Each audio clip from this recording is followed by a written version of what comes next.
Umunara w'umurinzi wo kwigwa wo muri Nzeri 2024. Igice cyo kwigwa cya 36. Iki gice kizigwa ku itariki ya 11 kugeza ku ya 17 Ugushyingo. Mujye mushyira iryo jambo ry'Imana mu bikorwa. Indirimbo ya 89. Tega amatwi, wumvire, uhabwe imigisha. Umurongo iki gice gishingiye ugira uti: mujye mushyira iryo jambo ry'Imana mu bikorwa, atari ukuryumva gusa. Yakobo igice cya mbere umurongo wa 22. Icyo gice cyibandaho. Iki gice kiri budufashe kurushaho kwishimira gusoma ijambo ry'Imana buri munsi, gutekereza ku byo dusoma no kubishyira mu bikorwa.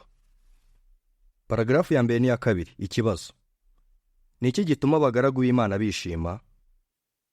Yehova n'umwana we bifuza ko twishima. Umwanditsi wa Zaburi y'ijana 19 umurongo wa 2 yaravuze ati: abagira ibyishimo ni abubahiriza ibyo atwibutsa, bakamushaka n'umutima wabo wose. Yesu nawe yaravuze ati: abagira ibyishimo ni abumva ijambo ry'Imana kandi bagashyira mu bikorwa ibyo rivuga. Luka igice cya 11 umurongo wa 28. Twese abagaragu ba Yehova turangwa n'ibyishimo. Kubera iki? Hari impamvu nyinshi zituma twishima, ariko ingenzi kurusha izindi ni uko dusoma ijambo ry'Imana buri gihe kandi tukihatira gukurikiza ibyo rivuga. Muri Yakobo igice cya mbere umurongo wa 22 kugeza ku wa 25 hagira hati: mujye mushyira iryo jambo ry'Imana mu bikorwa, atari ukuryumva gusa, mwishukisha ibitekerezo bidahuje n'ukuri. Iyo umuntu yumva ijambo ry'Imana ariko ntarishyire mu bikorwa, aba ameze nk'umuntu wireba mu maso akoresheje indorerwamo. Arireba maze yagenda ako kanya akibagirwa uko asa. Ariko umuntu wigisha amategeko atunganye, ari nayo atuma umuntu agira umudendezo kandi agashyira mu bikorwa ibivugwamo, ntaba ameze nk'umuntu wumva gusa maze akibagirwa. Ahubwo we aba akora iby'Imana ishaka, kandi ibyo bituma agira ibyishimo. Paragrafu ya 3. Ikibazo: gukurikiza ijambo ry'Imana bitugirira akahe kamaro? Gushyira ijambo ry'Imana mu bikorwa bitugirira akamaro. Urugero, iyo turishyize mu bikorwa dushimisha Yehova kandi natwe tukishima. Nanone gukurikiza ibyo rivuga bituma tubana neza n'abagize umuryango wacu ndetse n'abakristo bagenzi bacu. Birashoboka ko nawe wabyiboneye. Ikindi kandi, kumvira ijambo ry'Imana biturinda ibibazo byinshi bigera ku bantu batumvira amategeko ya Yehova. Ibyo ni byo umwami Dawidi nawe yavuze, yaririmbaga indirimbo ivuga iby'amategeko ya Yehova, amabwiriza ye ndetse n'imanza ze. Yasoje agira ati: kuyakurikiza bihesha imigisha myinshi. Zaburi ya 19 umurongo wa 11. Paragrafu ya 4. Ikibazo: kuki gusoma ijambo ry'Imana no kurikurikiza atari ko buri gihe bitworohera? Tuvugishije ukuri, gusoma ijambo ry'Imana no kurikurikiza siko buri gihe bitworohera. Kubera iki? Nuko duhora duhuza. Ubwo rero tugomba gushaka akanya ko gusoma ijambo ry'Imana no kuryigisha kugira ngo dusobanukirwe icyo Yehova ashaka ko dukora. Muri iki gice turi burebe zimwe mu nama zadufasha gusoma ijambo ry'Imana buri gihe. Nanone turi burebe icyadufasha kujya dutekereza ku byo dusoma nuko twabishyira mu bikorwa. Jya ushaka akanya ko gusoma ijambo ry'Imana. Paragrafu ya 5. Ikibazo: ni izihe nshingano dufite? Abagaragu ba Yehova benshi bahura bahuze. Tumara igihe kinini dusohoza inshingano zitandukanye dusabwa na Bibiliya. Urugero, abenshi muri twe dukora akazi kadufasha kubona ibidutunga n'ibitunga imiryango yacu. Hari n'abakristo benshi bita ku bagize imiryango yabo barwaye cyangwa bageze mu zabukuru. Nanone twese tuba tugomba kwita ku buzima bwacu kandi bidutwara igihe. Uretse ibyo bintu byose dusabwa gukora, tuba tugomba no gusohoza inshingano zo mu itorero. Inshingano ikomeye kuruta izindi ni ukugira umwete mu murimo wo kubwiriza. Gusa nubwo ufite izo nshingano zose, wakora iki ngo ubone umwanya wo gusoma Bibiliya buri gihe, gutekereza ku byo usoma no kubishyira mu bikorwa? Paragrafu ya 6. Ikibazo: wakora iki ngo ubone igihe cyiza cyo gusoma Bibiliya? Tw'abakristo tubona ko gusoma Bibiliya ari kimwe mu bintu by'ingenzi kurusha ibindi. Ubwo rero tugomba kujya dukora ibishoboka byose tukayisoma. Abafilipi igice cya mbere umurongo wa 10. Zaburi ya mbere ivuga ibiranga umuntu wishimye igira iti, amategeko ya Yehova niyo yishimira, kandi amategeko y'Imana yasoma ku manywa na nijoro akayatekerezaho. Zaburi ya mbere umurongo wa mbere n'uwa kabiri. Ibyo bisobanura ko tuba tugomba gushaka umwanya wo gusoma Bibiliya. None se ni ikihe gihe cyiza cyo kuyisoma? Buri muntu niwe wamenya igihe kimunogeye, ariko mu by'ukuri icy'ingenzi ni uko ugena igihe cyo gusoma Bibiliya buri gihe. Umuvandimwe witwa Victor yaravuze ati, njyewe nkunda gusoma Bibiliya mu gitondo. Nubwo nakunda kuzinduka, ariko nabonye ko mu gitondo nta bintu byinshi biba bihari byandangaza. Mba ntuje kandi nshobora gutekereza neza. Ese nawe nuko bimeze? Ushobora kwibaza uti, ni ikihe gihe cyiza najya nsoma Bibiliya? Jya utekereza ku byo usoma. Paragrafu ya 7 n'iya 8. Ikibazo: ni iki gishobora gutuma gusoma Bibiliya bitugirira akamaro? Tanga urugero. Tuvugishije ukuri, hari igihe dushobora kugwa mu mutego wo gusoma ibintu byinshi ariko ntitubitekerezeho. Ese wari wasoma ibintu ariko hashira akanya gato ukawibagiwe ibyo wasomye? Igihe twese ibyo bitubaho. Ikibabaje nuko ibyo bishobora kutubaho igihe dusoma Bibiliya. Birashoboka ko twishyiriyeho intego yo gusoma ibice runaka bya Bibiliya buri munsi. Ibyo ni byiza rwose. Ni byiza ko twishyiriraho intego kandi tukihatira kuzigeraho. Icyakora, niba dushaka ko gusoma Bibiliya bitugirira akamaro, tugomba gukora ibirenze kuyisoma gusa. Reka dufate urugero. Ibimera bikenera imvura kugira ngo bikure neza. Ariko iyo imvura ibaye nyinshi cyane, ubutaka bwuzuramo amazi. Icyo gihe, iyo mvura nta kibi kimaze kuko yangiza ibimera. Biba byiza iyo imvura iguye gahoro gahoro, kubera ko bituma amazi yinjira mu butaka, maze ibimera bigakura neza.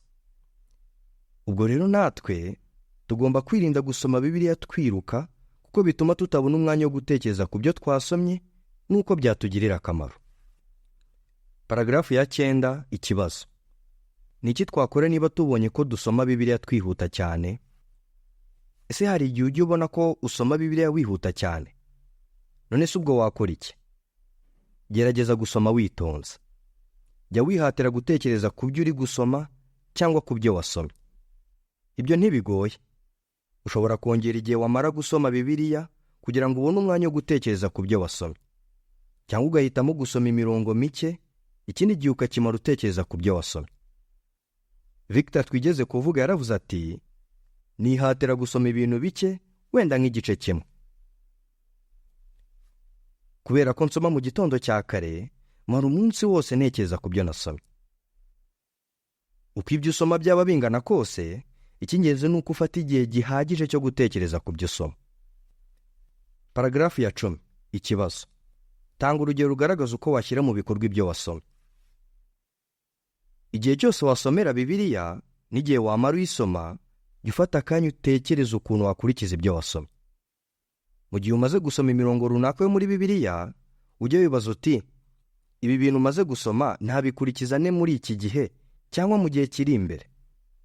Urugero, reka tuvuge kuri gusoma mu Batesalonike ba mbere igice cya 5 umurongo wa 17 n'uwa 18. Hagira hati, mujye musenga ubudacogora. Mujye mugaragaza ko muri abantu bashimira muri byose. Ibyo ni by'Imana ishaka ko abigishwa ba Kristo Yesu bakora. Nyuma yo gusoma iyo mirongo 2, ushobora gufata umwanya ugatekereza ku ncuro usenga. Nanone, ushobora gutekereza ku bintu ushobora kuvugaho ushimira. Urugero, ushobora guhitamo ibintu 3 washimira Yehova. Nubwo byaba bigutwaye iminota mike gusa, igufashije gusobanukirwa ijambo ry'Imana nuko warishyira mu bikorwa. Tekereza ukuntu ibyo bintu ubikoze buri munsi byakugirira akamaro, ukarushaho kuba umukristo mwiza. Ariko se byagenda bite ubonye ko hari ibintu byinshi usabwa gukora? Jya wishyiriraho intego zishyize mu gaciro. Paragrafu ya 11. Ikibazo: kuki mu gihe usoma Bibiliya hari ubwo wumva ucitse intege? Tanga urugero.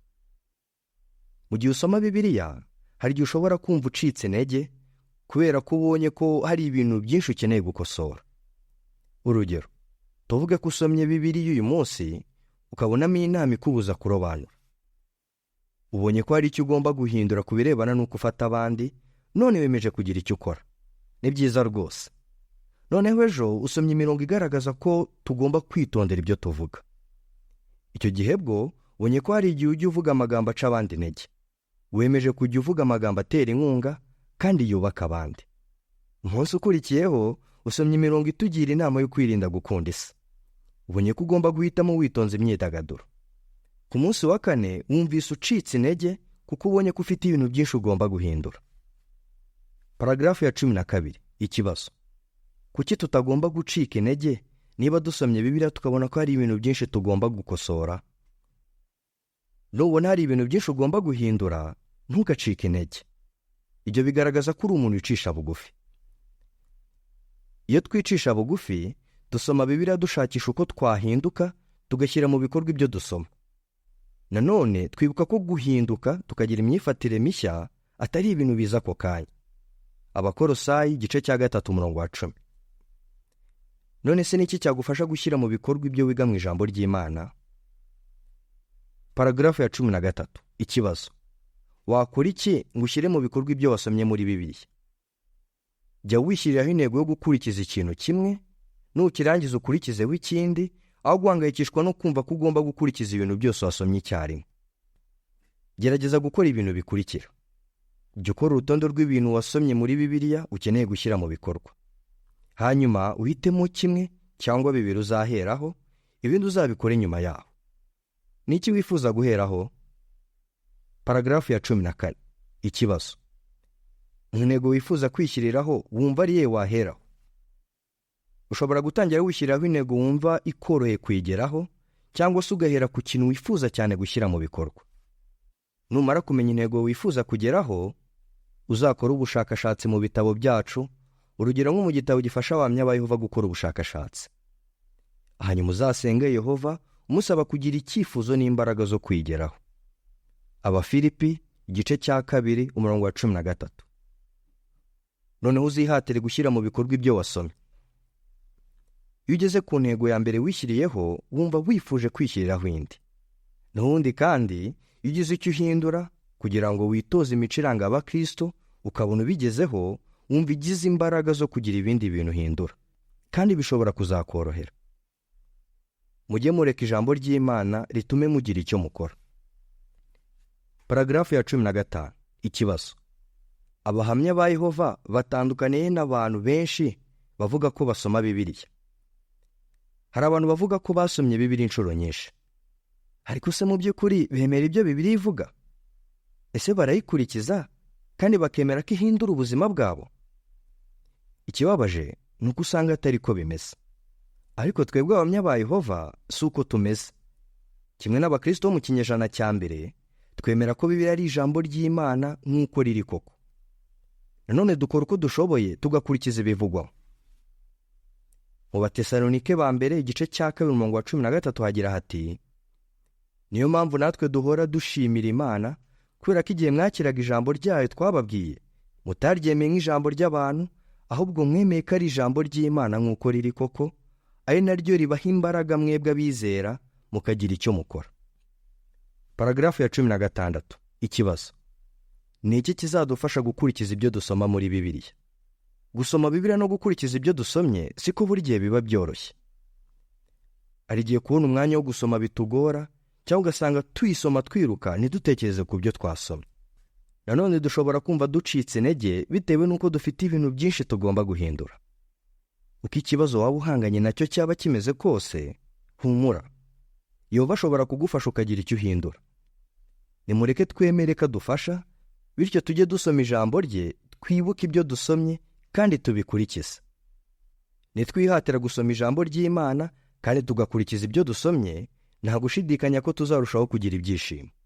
Twakora iki ngo tubone akanya ko gusoma Bibiliya? Twakora iki ngo dutekereze ku byo dusoma? Twakora iki ngo dushyire mu bikorwa ibyo dusoma? Indirimbo ya 94. Twishimira ijambo ry'Imana. igice kirarangiye. ubu naho badukubiza ifuni mu gahanga, naho badubaga, naho badukeba, ntabwo tutari imana yacu.